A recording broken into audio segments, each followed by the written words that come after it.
Why do we expire points? We're going to hit that one head on because as consultants, we have to hit it head on. It's one thing that people ask, especially if their points do expire. Now, some history on expired points, if you're just new with us, just over a year ago, we had a year-long expiration. So after 1 year, they'd expire, and we gave people the option to add an additional 3 months worth of publishing time on their points if they contacted us few days before they expired. And we do that up to 3 times or 4 times, I think it was, in an additional year. But people had to contact us to do that. And what we decided to do is to make it simple. It was the year of simplicity, and so we said 2 years. From all of our surveys, from talking to leaders, from talking to consultants, they said most people, the vast majority, agree that if I can't do it in 2 years, chances are I'm just not going to ever do it. And so we changed our system last August, and it's a 2-year expiration on our points. At the end of those 2 years, they're not available. Well, let's talk a little bit about why in the world do we expire points. And as we talk around with people, there's some general understandings as to why we expire points, but the real reason may kind of surprise you. Some of the general understandings that we hear are we don't want our we don't want our customers actually to publish. That we'd rather sell them something, expire the points, and just make that extra money as a business. Of course, hopefully, as a consultant, you know that that's completely against our values as an organization. And 2, there's no success strategy in that. That's so short-terming. It's so short-term thinking, it doesn't do any benefit to the client or to the company. Of course, anyone who has a point expire, especially if it expires early enough that they don't feel like they had any opportunity to publish, they're not going to do business with you. So it's not that. Another thing we hear is we expire points to motivate them to publish. Now, it is true that when credits expire, the closer it gets to expiring, the more people publish. People who haven't been on for a year suddenly jump on and get something done. It's probably the biggest motivator that we have. While that's beneficial, it's helpful to get people publishing. People who have products in their home tend to publish more with us. It's not the main reason why we expire points. It's just one of the things that happens as we expire points that cause people to get their products in the home, our products in their home. Another reason is just to keep everyone on their toes. If points are expiring, keeping consultants watching that and in contact with their clients. Again, while that does happen, if you're watching your points, it gives you a reason to contact them and try and motivate and inspire them. It is not the reason that we expire points. Another one we hear a lot is it's just the accountants. The accountants make us do it. If it wasn't for those nasty accountants, we would never have to expire points ever. That's actually not the reason why we do it. So why do we expire points? Well, the question is, what in the world do we offer with Heritage Makers? Do we offer a service or a product? Good question. Now, a product generally is, you go to the store. We're all familiar with products. You go take it off the shelf. It's just sitting on that shelf. They've made 1 million of them, however long ago, and it's just sitting there. You just take it off that shelf. A service is something different. Services, when we talk about services, we talk about things like a nurse. A nurse does a service. It's not something you can take off of a shelf. It's her time. It's her expertise. It's her energy that she's offering. So the question is, with Heritage Makers, what is it that we offer? When you actually look down at the details, we offer a service, 100%. Now, a lot of times we're wanting to say product. We have a product catalog. You can look through the idea book, and there's tangible products there that you can see. When I get something back from Heritage Makers, it's a tangible product that I can feel. But in all reality, we actually make a service because each item is custom made. It doesn't exist before you publish. We can't take it off the shelf. It is custom made by artisans, essentially, who craft it and create it and send it to you. There's actually a big, long list of services that happen for you to get that product, that tangible product in your hand. Let's go through those and see if we get some insight here. So offering a service through Heritage Makers, how does it work? Well, let's start with kind of the first step. We shake hands at our workshop. The client says, I want to publish projects. I want to make these great projects with Heritage Makers. And Heritage Makers says, okay, those things aren't that easy to make. We can't just pull it off of the shelf. We've got to partner with you. You've got to do your part, and we've got to do our part, and we've got to craft this incredible piece together. So you commit to making the projects, and we say we'll commit to being available to make it for 2 years. That's kind of the agreement we make. You make it in 2 years, and you create it in 2 years, and we'll make it for 2 years. Now, it's that make it for 2 years that puts heritage makers kind of on the line. And there's a host of services that we have to offer essentially each and every day in order for us to be available for you to make it at your leisure anytime within those 2 years. First of all, you have the consultant. The consultant introduces Studio and teaches them Studio and answers questions and motivates and all that. And a large amount of money from the purchase, half essentially, goes to pay that consultant right off. Now, the consultant knows that just from getting you to say, I will publish, and heritage makers say we'll make it available for 2 years, isn't all it takes. It takes more of the consultant's time. That's why we pay them a 20 to 30% commission to cover some of those expenses and those times, particularly on club members when that's renewing. So that's the first cost that happens regardless of whether that person publishes. Regardless of whether they actually go on, hit publish, we're paying on that commitment that we've made to that client right from the get-go, and the client and the consultant, you are paying in time and energy and focus and communication and reminders and expertise and knowing what it is that you can train them on and answer their questions. You pay for that up front. Regardless of whether they publish, that's an expense to you and to the company. But that's not the only service expense that happens here. So normally we think, okay, the next in the top corner here, we just go to the website. The client goes to the website, they finish it, and they publish. I get my product. It's a product. Well, let's dissect that website a little bit. To offer that website, Heritage Makers has to buy hardware. Now, how do we buy hardware? We have to identify how much capacity we need for all those commitments we've made to publish a product within 2 years. We have to have enough hardware so that it doesn't bog down, so that the system actually, it's possible to get on the system, actually create the thing, to run the website and Studio. And that's just the hardware cost that we essentially we have every day, those costs. We also have to pay network admins to watch and balance the load. We have to be watching what's happening on those servers every single day. Do we need to add any more? Has anything gone wrong? Does anything need to be replaced? We need to keep track of the photo storage. We keep those costs ongoing. Any photos that you put on there, are they duplicated? Are they replicated? Are they at risk? We have to pay someone essentially 24/7 to watch those things, regardless of whether or not they publish. Those things have to be paid to just give them the opportunity to publish. We have server maintenance and monitoring. We have to actually pay someone to physically watch those things. We pay another company to do that, but it's essentially the same thing. They have to actually monitor that 24/7 to make sure it's available at any time for them to get on and make their project. But that's not all. Hardware is just one aspect of it. Looks like we also have to run, I should say, software on our website. We have developers who are continually looking for ways to improve the website, to smash any bugs that come up, and to make it a better experience, to add more features and functionality. And we commit to doing that for 2 years, essentially. That the system's going to get better and better and easier for them to use, and any problems that come up will be solved.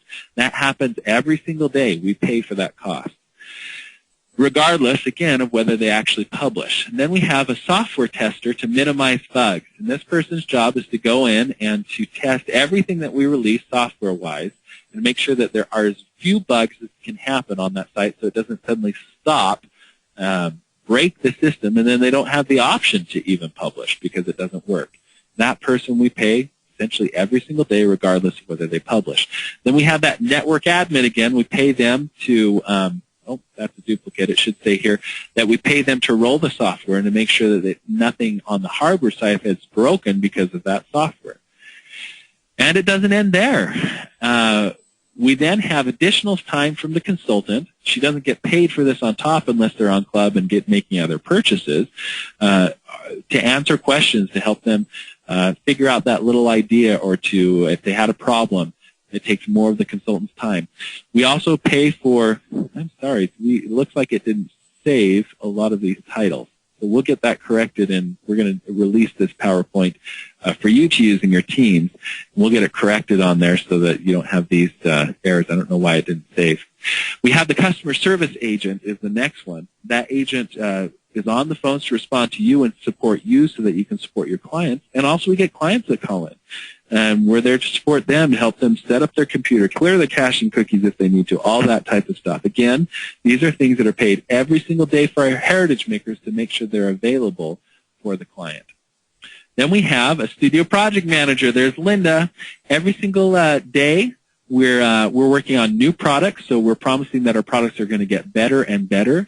When they purchase for 2 years, commit to publishing for 2 years, we commit to we're going to also add new products to the line over time. And there may be something you don't even know that you want now that we offer a few months down the road or a year down the road, and you can use it for that even. We also have new templates that are being released each day. New art that is released each month, challenges that happen each week, a community not only for support, but for inspirations, for ideas, for friendship, for fun. We also have classes that happen twice a month, and then your own classes as a consultant that happens twice a month. All that happens for the 2 years and is paid every single day, again, regardless of whether they publish. Okay, so that's got to be the last step, right? We've got all those things I can get on my site. The site's up, I have the help I need, I create my project, I hit publish. That's it. Well, that just enters a whole new area of services to make the thing. So now what do we need that you've hit publish? Well, next, we need printing equipment, and lots of it. We need printing contracts. We need a maintenance contract to make sure everything's up and going, waiting for you to print. And a lot of those contracts, regardless of whether you print or not, or if you publish or not, we have to pay those fees. There's a portion that are materials costs that we don't have to pay, but there's a large portion that are just service costs to make sure it's up and running correctly, to make sure it's available, and to hit certain minimums. All those are things that heritage makers invest in to just have the option to be able to publish during those 2 years. Then we have to pay digital press workers. Regardless of how fast those machines are working, if you don't hit publish, we have to pay that person every single day regardless to make sure that what does come through print and that it's done well, and the colors, calibrated each day and all that kind of a thing. Then, of course, we have binding, cutting, finishing workers who come here every single day to create projects, and we have to figure out how many of them do we have to employ to be able to print. Well, part of that equation is how many things have we committed to? How many points do we have out there for 2 years? And that helps us to identify how many people we need down there to be able to print. All these are costs we have every day, and we're still not quite done. There's one last step. When you do publish, then we have to sort, and sorting is actually a huge issue. This is a big place where companies get it wrong and create huge unhappy customers, and we do it pretty well. There's a cost in sorting of personnel to be able to do that, and equipment to make sure that things are sorted in the right way. There's packaging materials and handling. We actually have someone there. A lot of times we go to UPS and we ship something, and we think, well, that only costs me $6 or $7. $5, wherever I'm shipping, whatever I'm shipping. I don't realize that I supplied my own box, I supplied my own packing materials, and I supplied my own time. And none of those were figured into the cost of what I paid UPS. Well, that doesn't happen here. On here, we have to sort the thing, then we have to get the packaging materials. And for the average client, the way we pack it is going to ensure that it doesn't come mangled, and the way they pack it probably doesn't. We have some expertise there that we pay for as well. Then finally, we pay for shipping. That's to get from UPS to go there. Now, these last ones don't occur every single day. These essentially occur when they pay shipping. It's a little different than the other services, but they're all services that happen in order for them to finally get their project. There it is. Finally, after all that service, all those stars have to align just to get that single project. We can't just go onto a shelf and pull that thing off. It's created. And there's a lot that has to happen for you to even have the option to create that thing. Most of these costs, or the cost of these services, except that shipping and handling, are paid by heritage makers every single day. These are paid regardless of whether the client publishes, just like a gym membership or other services. I get a gym membership and I don't use it for 2 years and it expires, I might think, oh my goodness, I waste all that money. That the gym just took me for a ride. They took all my money and I never got anything out of it. The reality is the gym had to pay the lights, they had to pay the trainers, they had to maintain the equipment. They still had incurred almost all of their costs. You just didn't go. You just weren't there. And in a very real way, that happens with our service that we offer for our clients. So at the end of 2 years, Heritage Makers ends that service contract and stops accumulating these costs. You can imagine if we just kept that open forever, our costs would get out of hand. To have enough people, enough capacity to cover people who'd ordered something 10 years ago or even 3 or 4 years ago, it just gets out of hand. And also we're incurring those costs. It would be 3 or 4 years of incurring costs every single day at some point. That cost that we incur overcome or overweigh the amount of money we're getting in for the actual contract, for the actual service. So that's what offering a service means, at least what offering a service means with Heritage Makers. It's not that we don't want them to publish. We try and do everything we can think of to help them to publish, to make it available to publish, to motivate and encourage them to publish. But all those things we do have real costs that we have every single day. And at some point, those costs just have to end, or they publish. Either way is happy with us, but at some point, those costs have to end. So for you, some training as consultants, as leaders, what's the process for expiration of points? First of all, before that line represents expiration, before expiration, hopefully this is going on. Hopefully consultants are contacting their clients continually and motivating them to publish throughout the 2 years.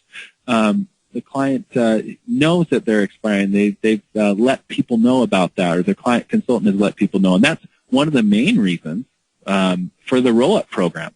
We had people who, rolled up and they said, oh my goodness, this is the first time I've heard from anyone.